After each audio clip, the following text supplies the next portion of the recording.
Hey everybody, Garcia here, and today I'm taking a look at the latest game from designer extraordinaire Stefan Feld. This is Castles of Tuscany.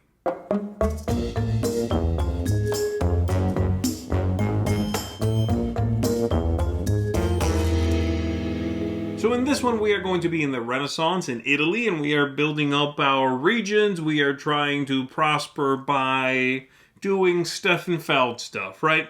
The theme in these games is typically not particularly strong. This is the same thing here. Now, a lot of folks out there are not sure if this is a reskin of Castles of Burgundy, one of his absolutely best known games. Is it a follow-up? Is it a 2.0? This is its own game. It uses some of the ideas in Castles of Burgundy in a squint and you'll see them sort of way. Really, I mean, there's one main thing, putting out tiles that represent castles and villas and what have you. That is largely the same, but even where you place them is not the same. Doesn't matter. You don't have to be familiar with the original game for me to explain this to you and tell you what I think, okay? I think we should do that now, then we'll come on back and I'll give you my final thoughts on this one. The game you see here is mostly set up already for 2 players. I'm going to go ahead and finish setting up for this individual player board over here. Each player gets an A, a B, and a C tile. The rest that don't go to anyone, you can put those away. And then you are going to build your board having these 3 with the long side touching another one, not offset by more than 1 tile. So something like that is fine. Something like that is fine. I could turn this around. I can do that however I want to. That's going to be my setup there. I'm going to put this starting castle here in one of the 3 dark green spots. I'll put it right there. Every player gets 5 cards, and then every player, let's see, there we go. Once that's done, every player is going to, starting from the start player, take one of these tiles over here. And you'll put that next to your player board. So I'm going to go ahead and take this one, which will give me the ability to draw more cards when I draw cards. My opponent over here is going to take this one, which will allow them to store more tiles. It also gets them 2 victory points right away. So they're going to go ahead and take that on this outer green track, not the inner red track. And now we are good to go. So let me explain how the game works. Throughout the game, we are going to score 3 times, and that's going to happen when the first stack of tiles runs out for anyone at the table, and then again when the second and the third run out, again for anyone at the table. At that point, you are going to transfer however many green points you've got into red points, and we continue playing, unless, of course, it's the end of the game, and then you get a couple of bonus points for leftover goodies, all right? So what are you doing on your turn? This is just going to go around the table with the players taking turns. On your turn, you are going to do one of 3 things. You are going to draw cards. I would go over here to the draw deck and draw 2 cards. Unless I have a bonus over here, in which case, for myself, every time I draw cards, I draw 3 cards. So I would draw. Second option, I can take a tile from the ones here in the center, and I can put it in my holding spaces right here. You can normally have a single one. This player can keep an extra one. Once you've done that, let's say this player, let's say on my turn I did indeed draw 3, and my opponent here takes a tile. They're going to take this one. They will place it there. They will need to replenish this pool here, and they will do so from their own earlier stack, like so. And then the third and final choice is building one of these reserved tiles onto their display. And you will pay cards from your hand to do that, all right? To place a tile, let's say I am going to take this one. We've gone back and forth a couple of times. To place a tile, I really don't want that one. I need to place something else that I can actually pay for. You know what? We're going to do this example with my opponent. Let's see what you got. That works, buddy. You need to pay to place this in the matching spot on your display. It has to be next to a tile that's already there. You begin with this castle, so you can play adjacent to that. And this orange will fit there just fine. But you need the cards to do that. And you need 2 of the matching card to do that.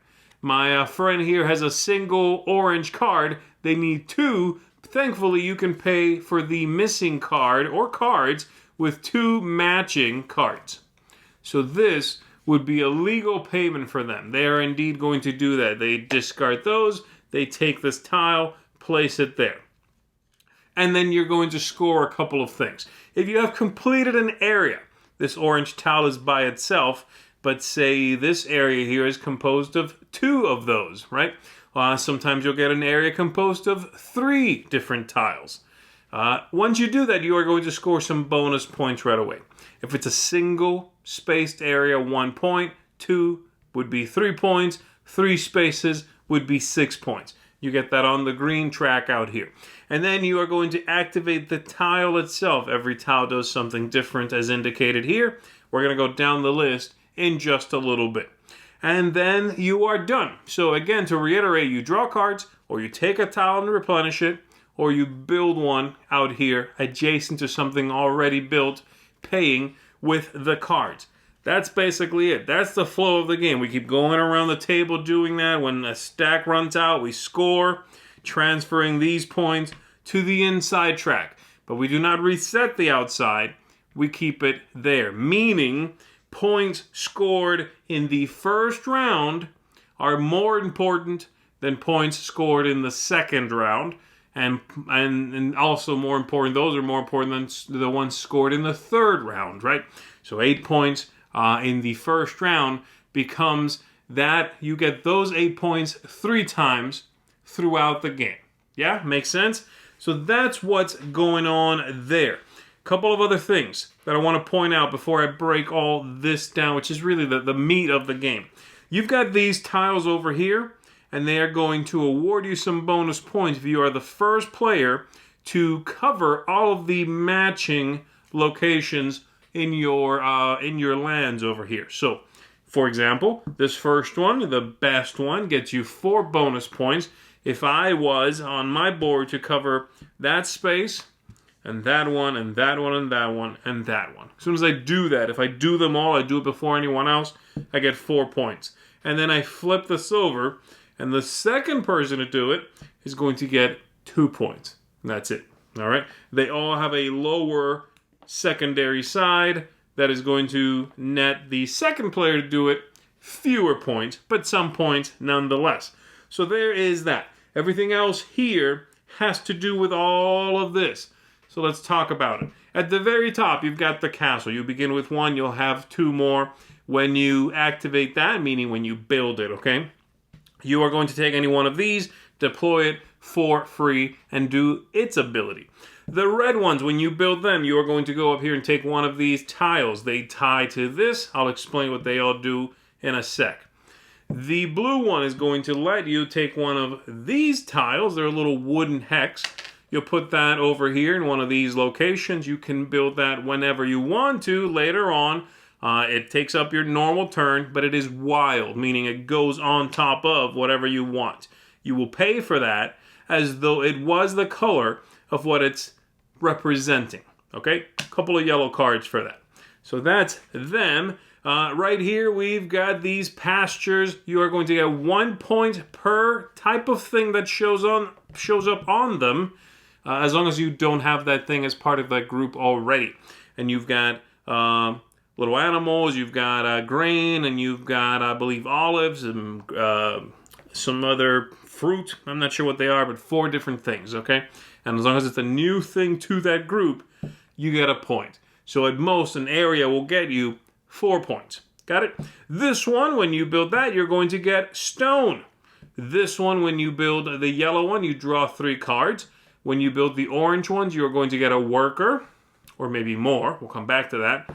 And this one down here is going to let you draw a card from this fancy stack and take whatever it says. Boom, 1 point. And then you discard this.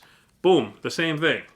2 points, but on the red track. So these don't replicate, if you would. Draw 2 cards right away. Point on a card, point on a card. 2 cards. Very simple, 1 worker.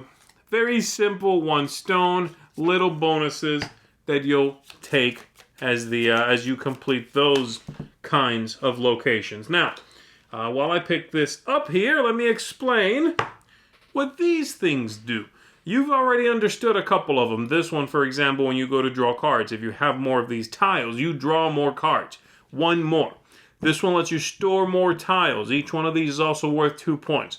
This one is how much stone you take when you build the appropriate tile. Just 1 stone at first, but if you have this, every time you build one of them, you get 2 stone. What's the stone? You can cash in a stone to take another turn after your turn. Also, every one left over at the end is worth a point. This one over here, every one of those workers you have, and you take 1, but if you have more of the tiles, you take more of them when you place the orange. Every one of these you can discard as a wild card. It's whatever color you want it to be in place of having the necessary card. All right? And then this one down here is how many of those bonuses you draw. So if you've got another one of these, every time you build the matching location, well, you draw multiple of these bonus cards. That's it. That's basically the entire game. I have explained it all to you. Play your 3 scoring rounds, have the highest score on the inside track, the red track, and you are the winner of the game. Let's go ahead and go back up top. Let me tell you what I think of it. That is Castles of Tuscany. So, what do I think of it? First of all, let me answer a question. What do I think of it compared to Castles of Burgundy? Does it matter? No, not really, but someone's going to want to know, so I'll go ahead and answer it. First, I'll say, I'm not necessarily a giant fan of Castles of Burgundy. I like it, but it's not in, say, my top 3 Stefan Feld games. I think it's just a good one. Do I like this better than that? It's about the same. This one's quicker. It's a faster playing game. It's easier to set up. It's more of a filler, for lack of a better term, right? And it loses a little bit, maybe, in that transition. A little depth, perhaps. A little more sort of the ability to customize what you are doing and make yourself different from the other players at the table as the game progresses. This loses some of that. But it's also, again, faster, simpler, shorter turns, all that stuff. Okay? Let's break it down. Things I did not like. The main thing I don't like is the theme. It's extremely boring, right? There is no theme here. I don't think anyone's showing up at the table because of the theme. Maybe they are. If you are, fantastic, because then you're going to enjoy an extra aspect of this game that I really don't. Does it bother me? No. I don't care about it. But I also don't find it engaging. That's my only negative. The other things, there's a couple of other things I don't find very exciting. And those are ease of play, which should get a positive. It's that close to getting a positive. It is so smooth, such quick turns, so easy to play. And the rulebook is so terrible. This is a terrible rulebook. This is a rulebook that has different rules, from what I can gather, in English and in Spanish. I could read those two. But then in German, there's different things. So apparently, there's like a master version of these rules scattered across the different languages. It's a problem. There are things they don't explain. There are moments and sort of explanations that they say that they rule one way and another in different languages. So yeah, I'm knocking it a bit. Everything else should be, again, ease of play should be high. The rule book drops it for me. We have the internet for that. We can look that up, but it still should be in the box, right? And then the other thing is replay value. I think the replay value here is going to be, all right, this game is going to play largely the same way each time. Okay, I'm not talking about variability in setup. That's very different. You get your 3 tiles. You can arrange them in many different ways. You get one of the different little bonuses, right? These guys, your hand's going to be different. All of that is going to be different. The game is going to play in basically the same way. Is that bad? Is it a bad experience? No. It's just not something I could bring to the table because I want to see what the game offers up to me this time. It'll be largely what it offered the last time. You like that? Great. But this meal is not going to be revolutionary each time you set it up and consume it. Okay? That's what I'm saying. So, things I do like, the aesthetics, which is surprising. From an Alea game, sometimes their aesthetics are not great. But in this one, because there are few things, I find they work together well. The cardboard is good. The cards are thin, but I haven't found them to be problematic. The few wooden components are certainly few, but they are nice, and so they work well. I like the look of the central board. I like that this is actually pretty useful and well laid out. All the icons make sense. It's bright, it's legible, it's easy to understand what's going on. So, yeah, it gets a thumbs up from me in the aesthetics department. The game arc is good. Nice tension right out of the gate. Not a lot of confrontation between the players, of course, but that idea of I need to do well in the first round to carry that over. I got to get off the ground with an explosion, right? That's good. That comes through. And this is one of those games, it's a little bit like Castles of Burgundy, in which once you've got your starting spot selected over here, it's very relaxing to sort of grow from that spot, right? You've got that one there, and then you're like, okay, well, now I'll get this one. Okay, great, I put that there. Oh, now I'm going to get this one over here. And you sort of grow from there. It can be sort of... It switches between a sense of responsibility or tension or, ooh, I better get that one red tile, and just sort of going, yeah, that fits right there. I'll take that. Great.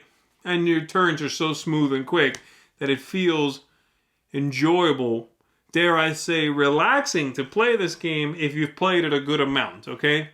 That's what I think about the game arc. Lastly, tactics, luck, strategy. There's going to be luck in this, okay? You are top decking cards, so there will be luck. The pool of tiles might become stagnant, or you might not see a tile you want for a while. Now, if there are 5 of the same color, they are washed away and replaced. But you still might not see what you're looking for, or what you're hoping to see. That could happen. So the luck factor here is not to be ignored. But I keep mentioning, this is shorter. This is a filler in many ways. This is meant to have a little bit of a, this is the amuse-bouche to Castles of Burgundy that you don't really get with that game unless you are maybe a pro and play extremely quickly. That's how I felt about this, okay? One thing I will say from the strategy, tactics, luck department, it's more of a game design thing, that I found a little disappointing. And that is this right here. These tiles, the idea of having special abilities, of customizing what I can do and others don't do, to be a bit of a letdown, because you begin with one of these tiles, you get 3 more at most. You'll notice every one of these has 1 red spot. And that's it. So there's not a lot of activity going on over here, okay? That's what I'm saying. You're going to have at most 4 of these tiles. You can bump the same one several times. You can, mix that up, but that isn't as exciting. It doesn't make my run through this as distinct from the other players as I would perhaps like. Okay? So there you go. It sounds like maybe I'm coming down on this game in a negative way. I am not at all. I enjoy it. And I oscillated between... I sort of wasn't sure whether this was going to get a 7 or an 8 for me. I thought maybe an 8. An 8 seems a little high with some of the little issues I have, but I by no means dislike the game. So yes, it's going to get a 7.5 from me. That is still a seal of approval. I still recommend it. I would just say, if you're one of the Stefan Feld fanatics out there who enjoys his heavier games, Trajan, this is not. Okay? So be aware of that. This is something I enjoy, certainly something I'll continue to play, something I'll enjoy bringing back to the table and going, oh yeah, this is pleasant. But it is not one that's going to necessarily sort of get its hooks into me and keep me thinking about it after I've put it away and put it back on the shelf. Make sense? So 7.5. And that's going to be it, folks, for castles of Tuscany here. My name is Z Garcia. Thanks for watching. I'm going to see you on the next one.